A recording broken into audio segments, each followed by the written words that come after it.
반갑습니다. 오늘도 영상 예배를 통해서 함께 하나님을 예배하고 또 은혜 받는 시간 되시기를 주님의 이름으로 축원합니다. 오늘은 가상칠언 세 번째 말씀입니다. 요한복음 19장 26절부터 25절부터 27절까지 말씀인데요. 신약성경 182면입니다. 요한복음 19장 25절부터 27절까지 말씀을 제가 봉독하겠습니다. 예수의 십자가 곁에는 그 어머니와 이모와 글로바의 아내 마리아와 막달라 마리아가 섰는지라. 예수께서 자기의 어머니와 사랑하시는 제자가 곁에 서 있는 것을 보시고 자기 어머니께 말씀하시되 여자여 보소서 아들이니이다 하시고 또 그 제자에게 이르시되 보라 내 어머니라 하신대 그때부터 그 제자가 자기 집에 모시니라. 아멘. 오늘은 최고의 효도라는 제목으로 본 말씀을 위해서 함께 은혜를 나누도록 하겠습니다. 저는 우리 수혜하고 사랑이를 집에서는 딱 보면 이렇게 피로회복제, 그래서 수카스, 수혜를 수카스라고 부르고요. 우리 사랑이를 마지막 막둥이라서 뚱타민이라고 부릅니다. 왜냐하면 하루의 피로가 우리 아이들을 보면 싹 사라지기 때문에 그렇게 부르는 거예요. 자식은 가장 아름다운 꽃이죠. 가족은 내 인생의 가장 큰 위로고 기쁨입니다. 그래서 우리가 힘들고 어려울 때 자꾸 기대고 또 보고 싶고 정말 위로받는 존재가 바로 가족입니다. 그런데 너무 극심한 이 죽음의 순간이 오면 이렇게 사랑하는 가족도요 보이지가 않아요. 왜냐하면 내가 겪고 있는 이 고통이 너무 크다 보니까. 제가 목회를 하면서 많은 환자분들을 신방을 하고 또 임종을 지켜보면서 느끼는 것은 너무 극심한 죽음의 고통에서는 가족도 잘 눈에 보이지 않는다는 거예요. 오늘 본문의 모습은 예수님께서 십자가 위에서 우리의 죄를 담당하시고 정말 말할 수 없는 그런 수치와 그리고 육신의 고통을 다 담당하시며 죽으시는 본문입니다.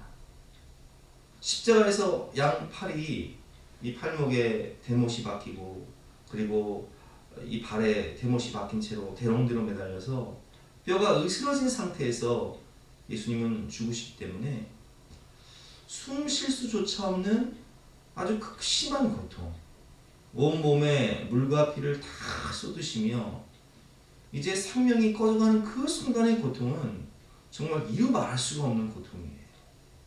그런데 그 고통 가운데서도 우리 주님은 자신의 육신의 어머니였던 마리아를 위해서 마리아를 그의 사랑하는 제자 요한에게 맡기는 장면입니다. 여자여 보소서 아들이니이다. 여자여라는 이 단어는 헬라어로 귀나이, 우리나라 말로 하면 여사님이란 뜻이에요. 여사님 보소서 아들이니이다. 그리고 그의 가장 사랑하는 제자, 믿을 수 있었던 제자 요한에게 이 어머니를 맡기는 모습을 볼 수 있습니다. 왜 예수님께서는 12명의 제자가 있었는데 하필이면 요한에게 자신의 어머니를 맡길까요? 우리가 성지 영상을 통해서 보시겠지만 예수님은 12명의 제자 중에서 그 12명의 제자들은 대부분 다 복음을 전하다가 젊은 나이에 순교를 하게 됩니다.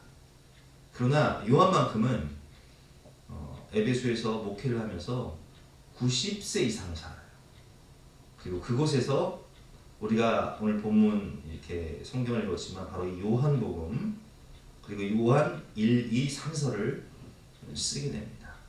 그리고 그곳 가까운 밤모섬에 유배되었을 때 요한계시록을 쓰게 되는데 어쨌든 에베소 교회의 감독으로서 지금으로 말하면 이제 담임 목사님으로서 정말 목회를 잘하고 그리고 장수하며 특별히 요한은 예수님의 사촌 동생이에요. 예수님의 어머니 마리아와 요한의 어머니는 바로 친자매지간이에요. 그래서 가장 믿을 수 있고 가장 믿음 좋고 가장 오래 살았던 요한에게 그 어머니를 맡기는 모습을 볼 수 있습니다. 언제가 성지가 좋다 에베소 표현을 보면서 공부를 한 적이 있는데요. 잠깐 그 영상을 통해서 함께 이 영상을 시청하고 계속해서 말씀을 듣도록 하겠습니다. 우선 에베소에 우리가 미처 몰랐던 이야기가 하나 있는데 네. 에베소에 이 사도 요한과 함께 네. 마리아의 마지막 선종, 숨을 거둔 네. 교회가 에베소에 있어요. 아, 그렇군요. 그 이야기가 이제 요한복음 19장에 나오는데요. 네. 요한복음 19장 이게 이제 요한이 썼잖아요. 네. 요한복음 19장 마지막 부분에 보면은 예수님께서 숨을 거두실 때에 이제 이렇게 예수께서 자기의 어머니와 네. 마리아시죠. 그다음에 사랑하시는 제자, 이게 이제 제자라고만 돼 있지만 요한을 말하는 거예요. 네. 그래서 요한은 이제 서 있는 걸 보시고 이렇게 얘기합니다. 이제 자기 어머니 마리아에게는 어머니께 말씀하실 때 여자여 보소서 아들이니이다. 그러니까 네. 요한을 아들이라고 소개를 하고요. 네. 그 다음 절 27절에 보면 또 그 제자에게 이르되, 즉 요한에게 이르되 네. 보라 내 어머니라. 이렇게 해서 이제 이 예수님께서 숨을 거두시면서 네. 어머니를 요한에게 맡기는 장면. 네. 그래서 이제 예루살렘에 핍박이 한참 돌던 네. 주후 37년경에 요한이 예루살렘을 떠나면서 네. 예수님께서 부탁하신 어머니를 모시고 네. 에베소로 왔다는 아. 또 이게 전설이면서 네. 또 이렇게 신학적인 그런 네. 추론이 있는 장소인데 네네. 바로 오늘 소개할 장소는 에베소의 그 유명한 요한의 교회. 네. 사실 에베소는 요한 자체가 상징일 정도로 네. 사실 사도 바울이 이 복음을 전한 곳이지만 진짜 에베소에서 주인공은 네. 요한입니다. 아. 그래서 요한에서 이제 감독으로 일을 하다가 네. 나중에 핍박때 이제 반모로 네. 유배시에 이제 계시록에 이제 그런 그 말씀을 받았고 네. 그리고 또 하나가 바로 요한과 함께 에베소로 갔던 마리아. 네, 그래서 네. 오늘은 이 마리아 기념 교회와 네. 그러니까 마리아께서 마지막 숨을 거두신 마리아의 집 교회와 네. 그다음에 요한의 교회를 소개합니다. 네, 예배소. 우리에게 친숙한 만큼 너무너무 궁금한데요. 지금 바로 예배소로 들어가 보겠습니다. 예. 이 에베소는 이제 그 지중해가에 네. 역시 에베소도 고대 항구터예요. 이제 서머나 남쪽에 그에 가면 제일 먼저 제가 찾은 곳이 이제 이 마리아의 집터라는 네. 곳인데 네. 하우스 오브 마리아인데 네. 유적지 규모가 대단합니다. 정말 왜냐하면 이게 이제 그 우리 기독교의 유적지뿐만 아니라 네. 이 예수님도 또 이 이슬람에서는 또 이 선지자라 그래가지고 네, 네. 이슬람의 성지이기도 합니다. 네. 이 터키 사람 네, 아니, 터키 사람들도 제가 이 코리아 정말 형제 같습니다. 네, 저를 네. 보고 또 아예 코리아 하면 아주 네. 근데 참. 네, 아주 제가 이 성지가 좋다의 터키 표현을 하면서 네. 정말 터키 정이 네. 들어가요. 사도 요한은 당시 예루살렘의 핍박을 피해서 예수님의 어머니 마리아를 모시고 에베소에 와서 살았다고 합니다. 그리고 성모 마리아는 이곳 에베소에서 마지막 숨을 거두게 됐지요. 네, 이 에베소 시내에서 떨어진 산중 깊은 곳에 마리아가 마지막 숨을 거두었다는, 그리고 숨을 거두기까지 그가 살았다가 하는 마리아의 집이 있습니다. 그러니까 이 카톨릭 쪽 그리고 이제 그 이 동방교회에서는 이 마리아의 선종한 장소이기 때문에 굉장히 중요한 네, 이렇게 그렇겠네요. 성지입니다. 성모 마리아를 기념을 해서 네, 자그마한 동상을 세워놨습니다. 이 굉장히 많은 사람들이 네. 찾아오는 성지 이 치고는 네. 아직도 간단해. 왜냐하면 마리아의 집터라고 하니까 네. 이 마리아께서 사셨던 요거죠, 요거 마리아가 자그마한 남은 건물이. 여생을 보내고 예. 마지막 숨을 거두었다가는 마리아의 집. 자그마하지만 아마 최대 성지 중에 하나가 바로 이거 네, 맞아요. 순례자들의 발길이 끊이질 않겠네요. 그럼요. 네. 그럼요. 제가 들어갈 때도 굉장히 주차장부터 사람들이 거의 뭐 이렇게 네. 이 안쪽이죠. 제가 더 이상 들어가진 못하지만 이제 안쪽 모습을 이렇게 보고 계시고요.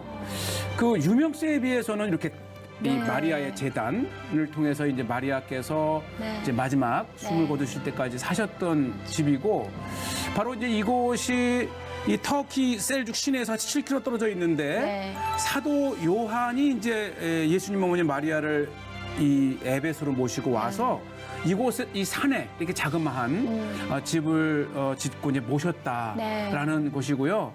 참 이 특히 카톨릭 쪽에서는 이제 마리아에 네. 대한 어떤 그 굉장히 비중이 네. 크기 때문에 굉장히 굉장히 중요한. 거룩하고 네.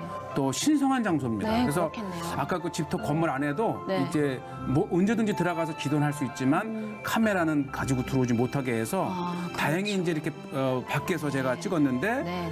계속 사람들이 오고 가면서 이제 아까 보신 대로 기도도 하고 네. 또 이 촛불로 이렇게 이제 그 정성도 드리고 그다음에 이것이 또 이제 아주 신비의 그 치유의 또 약수터예요. 그래서 많은 사람들이 이곳에 와서 기도하고 네. 물 마시고 또 물을 떠도 가더라고요. 네. 그래서 한적한 산중에 있기 때문에 네. 오히려 이 순례자들에게는 순례 장소다운 그런 네. 기도도 하고 그러네요. 또 이제 굉장히 이 환경이 네. 좋아서 네. 그리고 이제 이 약수터 이 신비의 약수터 옆에 또 이게 다 뭐냐면요 매달아 놓은 것 같아요. 기도 쪽지예요.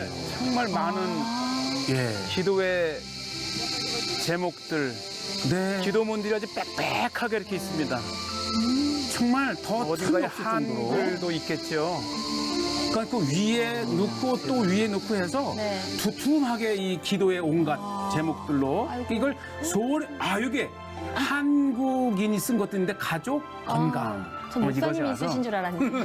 맞아요. 네. 예. 순례는 기도고 네. 순례 중에 이렇게 많은 기도를 드리고 기도문을 적어 놓습니다. 네. 뭔가 거룩함이 느껴집니다. 그렇죠. 이거는. 오는 네. 사람마다 이렇게 예수님께 네. 또 이렇게 기도의 문구를 하나라도 놓고 가고 싶은 마치 예루살렘의 통곡의 벽처럼 네, 그렇게 네. 이제 기도문이 같이 쌓여 있는 걸 보면서 참 순례는 네. 기도다라는 그런 마을이 떠오르고요. 그다음에 이제 시내에서 또 떨어진 곳에 오늘의 하이라이트인데 이게 이제 사도 요한교회입니다. 요한이 어. 죽어 묻혔다가는 정말 거대한 사도 요한의 네.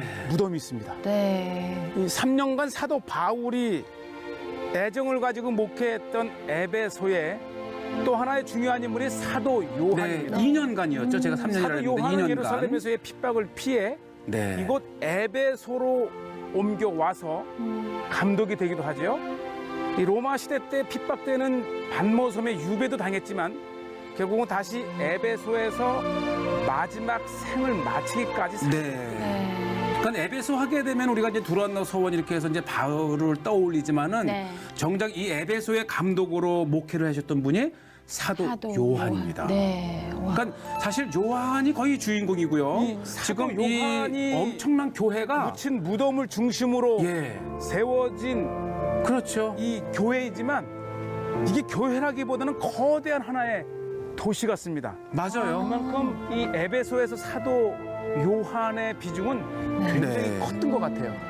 특히 이곳 예, 사도 요한의 기념 교회 안에는 네. 사도 요한이 묻힌 무덤을 중심으로 교회가 형성이 되었죠.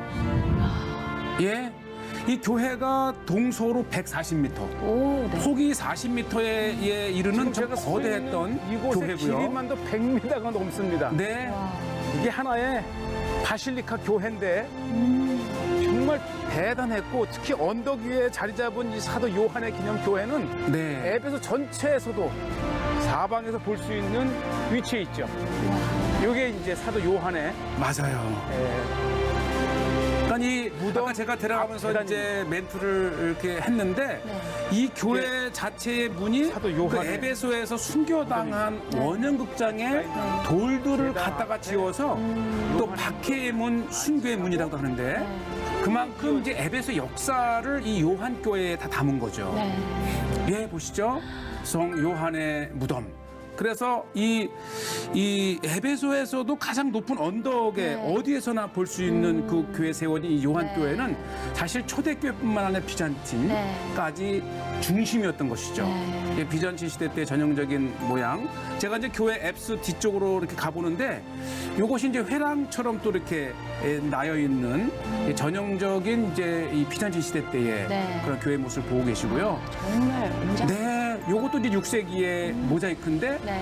정말 그 대리석의 색을 가지고 모자이크로 바닥을 꾸밀 정도로 굉장히 화려했었고 또 역시 이곳에서 발견된 여러 성화들 네. 이렇게 해서 우리가 이제 에베소 하게 되면은 요한의 교회가 가장 그 중심에 네, 네. 서 있었고요. 또 이런 것들은 이제 그 비잔틴 시대 때의 그 로마 시대 때의 그 건축 양식들이 밀집되어 있는 것을 볼 수 있고요. 그다음에 이제 또 하나가 이곳 이 그 요한의 교회에 아주 그 의미 있는 것이 뭐냐면 세례터입니다. 네. 예, 바로 요 앞에 이제 세례터를 보고 계신데. 바로 여기군요. 네. 세례터가 있습니다. 침례죠. 그러니까 이제 물을 이렇게 부어놓고 네. 이렇게 들어가는 겁니다.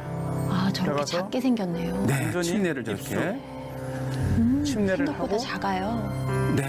큰 거죠. 저 정도면은 이제 사람이 들어가서 네. 뭐 유아보다 어른들을 그냥 그만큼 이 세례터가 있다는 위에서 보면 것은 십자가 계속해서 이제 모양을 개종과 이렇게 하고 네. 전도가 있었다가는 그 예배소 교회의 네. 현장이죠. 이렇게 세례터 자체도 이렇게 십자가 네. 모양으로 이제 만들어 놨고요. 사실 이게 이제 요한의 교회라고 하지만은 이 굉장히 컴파운드가 커요. 네. 그래서 이제 사도 부대 시설뿐만 아니라 이 요한의 수도원까지 겸했던 무덤 교회의 규모가 그리고 이 뒤에 이제 이것이 정말 요한의 교회의 본당이 있고 이제 모형입니다. 그 어디에서도 이만한 규모의 우와, 커요. 교회를 네. 볼 수 없을 정도로 작은 도시 어디 있습니다. 같네요. 그렇죠. 네. 이렇게 보면 이제 6개의 지붕, 둠 지붕을 해서 이제 십자가 모양을 가지고 네. 굉장히 거대했던 정말 맞아요. 하나의 작은 교회를 겸한 네. 하나의 도시처럼 네. 엄청난 이 요새화된 네. 그런 요한의 교회에 볼 수 있고요. 네. 지금 이게 천수백 년이 지난 곳인데도 이렇게 네. 펼쳐만 보이는 것만 봐도 하나의 도시처럼 네. 굉장히 큰 규모의 그만큼 네. 이 에베소에 네. 이 요한이 사도 요한이 차지하는 비중이 컸고 네. 저 뒤쪽에 보이는 곳이 이제 아이슬록 요새라고 하는 곳인데 이 보통 우리가 이제 순례를 가게 되면 이 요한의 교회만 보고 이제 나오는데 제가 한번 큰 마음을 먹고 이제 뒤쪽 요새까지 한번 가보게 됩니다. 맞아요. 이게 이제 기독교 역사입니다. 네. 이 다양한 그 십자가 군으로 이렇게 되어 있고 또 성경이 실제라는 걸 증명해 주는 곳이네요. 그렇죠, 네. 그렇죠. 교회 역사죠. 네. 그리고 이제 워낙 뭐 규모가 크기 때문에 이게 선인장인데 네. 또 누가 이 선인장에 이렇게 또 다양한 이 이렇게 자기의 왔다 간 곳을 표시를 했는데 바로 이제 오늘 또 우리 요새를 이제 보시게 되는데 이 요새가 중요한 건 뭐냐면 훗날 이 사도 요한이 왜냐면 사도 요한이 이제 사도 이 요한 복음과 또 요한 1서, 2서, 3서를 쓰게 네. 되잖아요. 네. 네. 바로 이 요새 안에 요한이 요한의 네. 그 복음서를 교회가 있는 기록했다고 하는 또 장소가 있습니다. 이곳에서 탄생됐군요. 이렇게 네. 그 요새가 하나 있는데 특히 요새의 중요한 것은 그런 그 장소에 세워진 교회가 맞아요. 있습니다. 그 장소, 즉 요한복음과 또 요한 1, 2, 3서를 기록했다가는 이 장소가 네. 이미 비잔틴 시대 때부터 기념 교회로 이렇게 세워져 있었어요. 그러니까 이 요새의 이 에베소의 중요한 요새의 역할을 하면서도 이게 이제 요한의 그런 역사와 이 전승이 있다는 것이 이제 우리에게 네. 순례 장소인데 바로 요 장소입니다. 지금 이제 허름한 자그마한 이것이 이제 교회로 남아 있지만 요한이 네. 요한복음을 기록하고 기도했다는 장소입니다. 우와. 바로 사도 요한이 이곳에서 그의 요한복음을 저술하고 기도했다는 네. 장소 위에 세워진 교회입니다. 참 설레이지 않습니까? 네. 어머니 우리가 이 마리아도- 사복음서의 하나인 네. 요한복음과 네. 또 요한 1, 2, 3서가 이 안에서 네. 어쨌든 이렇게 사도 요한이 기록했다가는 네. 전승의 기념 장소를 만들었는데 이게 자세히 바닥을 보면 역사적인 장소입니다. 이게 이제 하나의 그 요한복음이 저장고더라고요. 저술된 아. 근데 후에 이것을 이제 에베소의 교회로 오. 기념교회로 언덕 위에 있는 성체입니다. 네. 정말 거룩한 곳이네요. 죽음의 순간까지도 그 십자가에서 모진 고통을 당하시면서까지도 육신의 어머니를 생각하셨던 이 예수님의 모습, 이 효도하는 모습을 통해서 우리가 무엇을 배워야 할까요? 오늘 본 말씀을 통해서 한 3가지 정도만 함께 배워보도록 하겠습니다. 최고의 효도, 첫 번째, 육신의 필요를 채워드려야 합니다.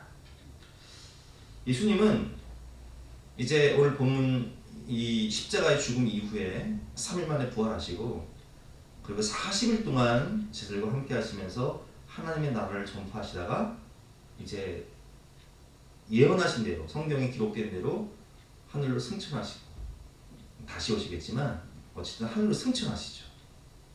그러나 예수님의 어머니 마리아는 이 땅 가운데 남아서 계속 삶을 영위해야 되는 거예요.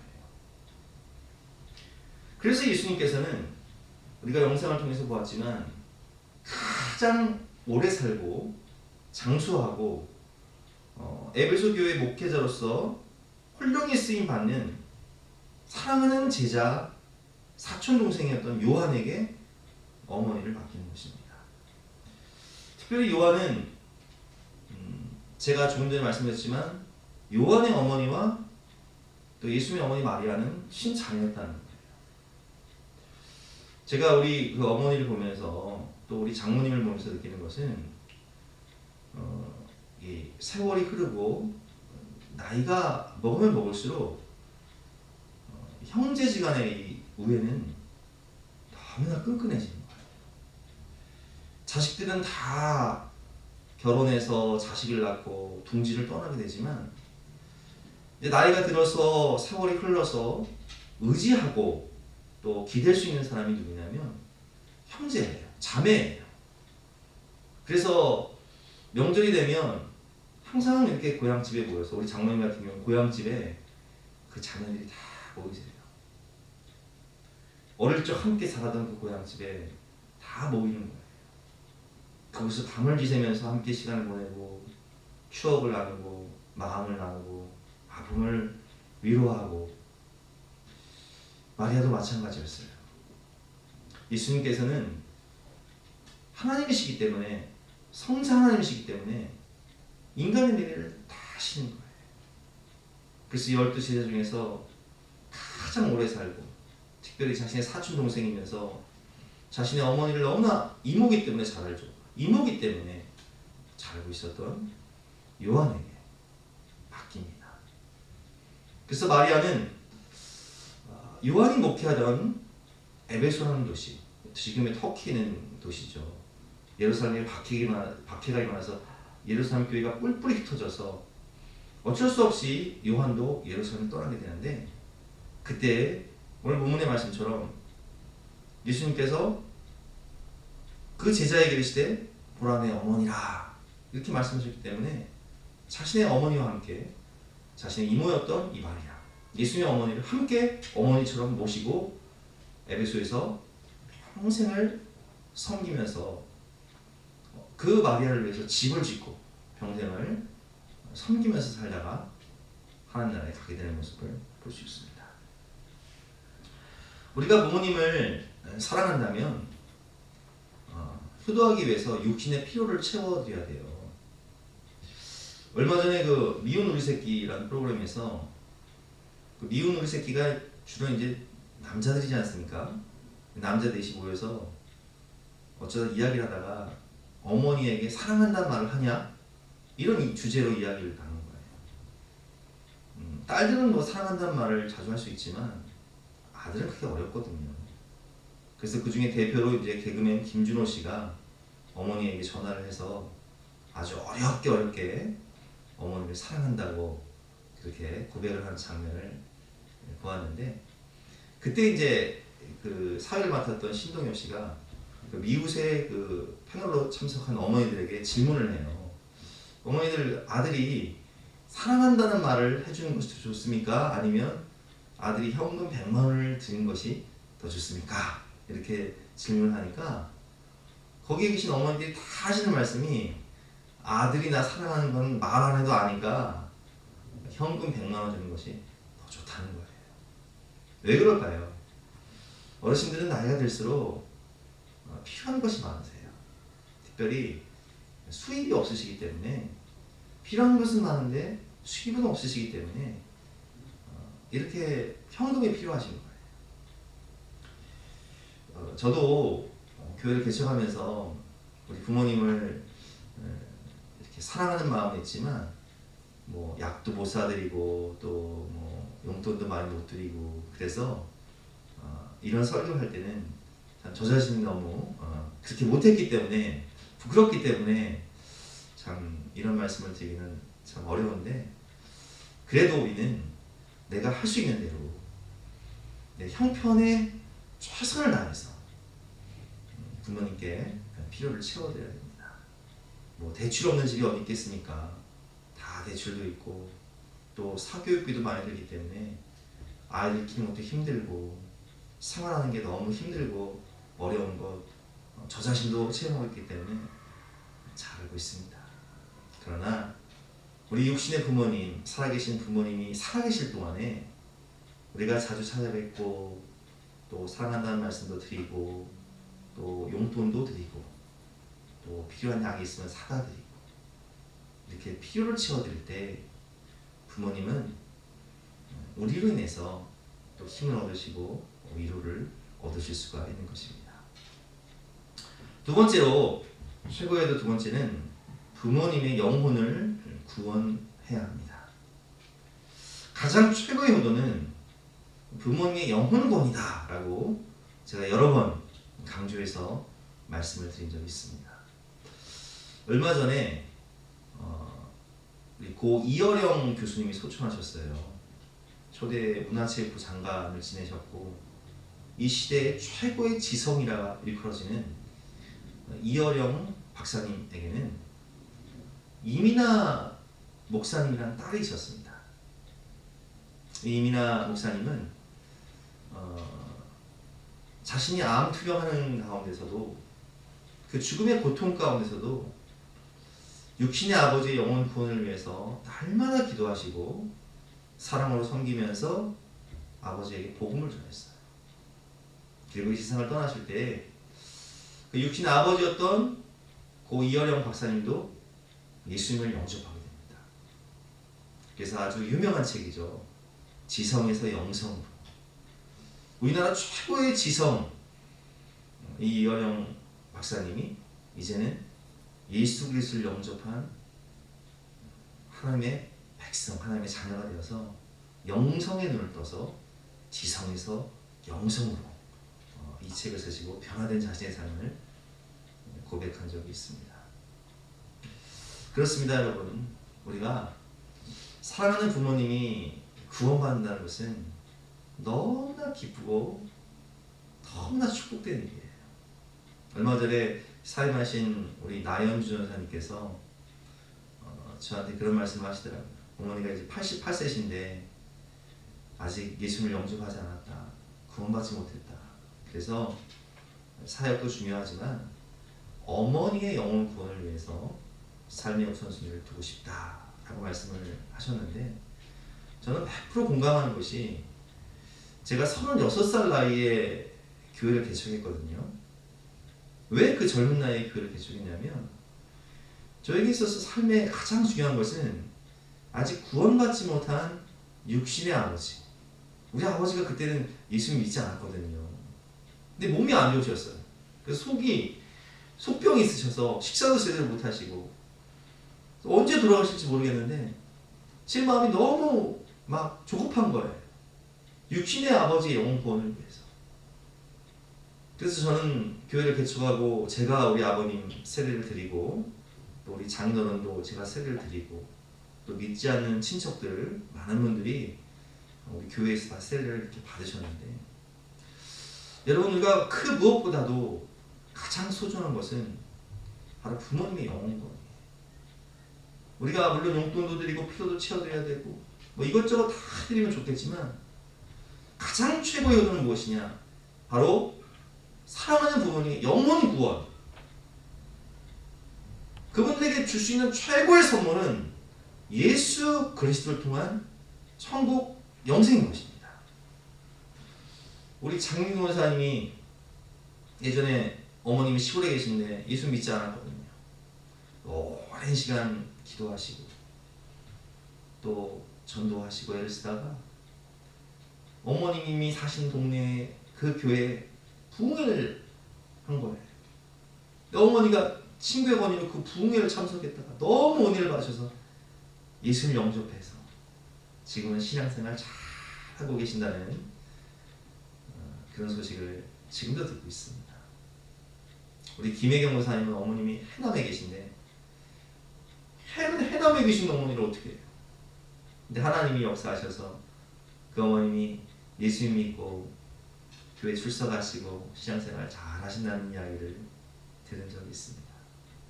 가끔씩 보면 부모님의 영혼본을 위해서 직장생활 하면서도 힘들게 새벽에 나와서 기도하시는 분들 계세요. 그런 분들이 간절히 기도할 때 하나님은 그 기도에 응답하셔서 그 부모님들의 마음의 문을 열어주시고 구원의 문을 열어주시고 예수님 영접하여서 천국 백성 되고, 제가 그런 분들 이렇게 세례를 드릴 때마다 그 부모님도 너무나 기뻐하시고 자녀분도 너무 기뻐하시고 저도 기쁘지만 무엇보다도 기쁘신 것은 바로 하나님이 기쁘시죠. 하나님이 세상을 이처럼 사랑하사 그분을 이처럼 사랑하사 독생자를 내주셨는데 예수님짜리 인생, 천하보다 소중한 그 영혼이 구원받을 때 하나님의 나라에서는 천국 잔치가 벌어지니까요. 우리가 부모님께 드릴 수 있는 최고의 효도는 바로 예수 그리스도를 통한 천국 영생인 것입니다. 그러기에 우리는 부모님을 위해서 항상 기도하고 또 사랑으로 섬기고 복음을 전해야 하는 것입니다. 또한 부모님과 함께 우리가 천국 가야 되기 때문에 나 자신이 예수님 잘 믿고 신앙생활 잘하는 것이요 또한 최고의 효도예요. 부모님도 천국 가시고 나도 천국 가고 우리 가정 모두가 천국 갈 때 그것이 하나님도 기뻐하시고 우리 부모님도 기뻐하시고 우리도 기뻐하는 최고의 삶이 아니겠습니까? 세 번째로 우리가 복음말씀 통해서 깨달을 수 있는 것은 부모님의 마음을 헤아리고 순종해야 된다는 거예요.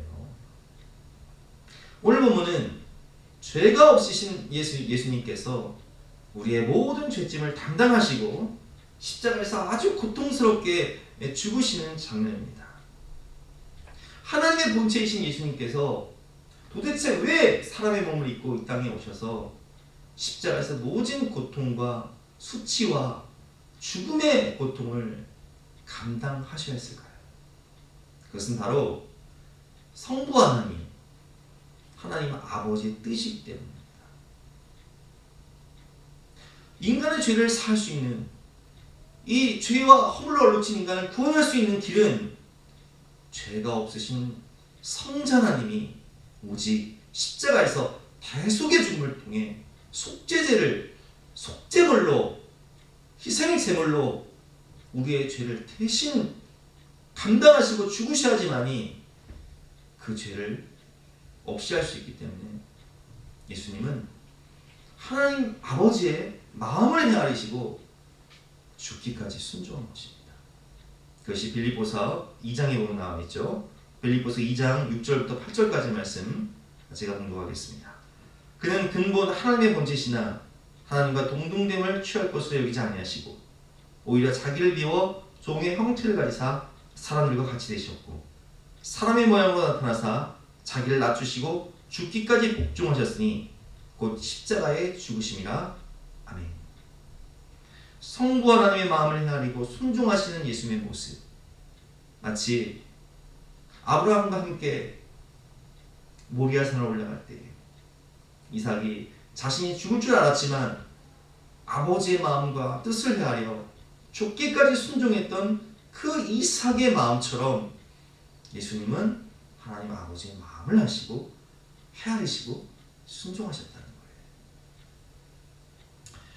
우리도 예수님처럼 때로는 부모님의 마음을 헤아리고 또 부모님 말씀을 한 번 더 듣고 생각하고 할 수 있다면 그것이 하나님의 뜻에서 벗어나지만 않는다면 부모님의 말씀에 순종하시는 저와 여러분 되시기를 주님의 이름으로 축원합니다. 오늘 주신 말씀 붙잡고 우리 찬양 가운데 함께 기도하는 시간 갖도록 하겠습니다.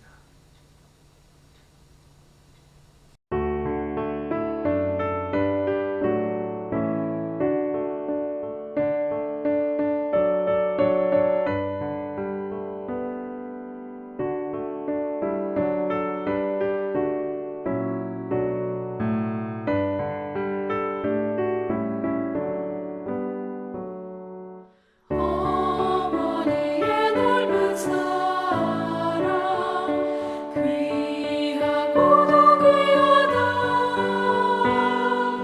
그 사랑이 언제든지 나를 감싸줍니다. 내가 올 때 어머니는 주께 기도드리고 내가 기뻐 웃을 때에 찬송 부르십니다. 아침 저녁 읽으시던 어머니의 성경책 손때 남은 구절마다 옷을 본 듯합니다. 믿는 자는 누구든지 영생함을 얻으리. 들려주신 귀한 말씀 이제 힘이 됩니다.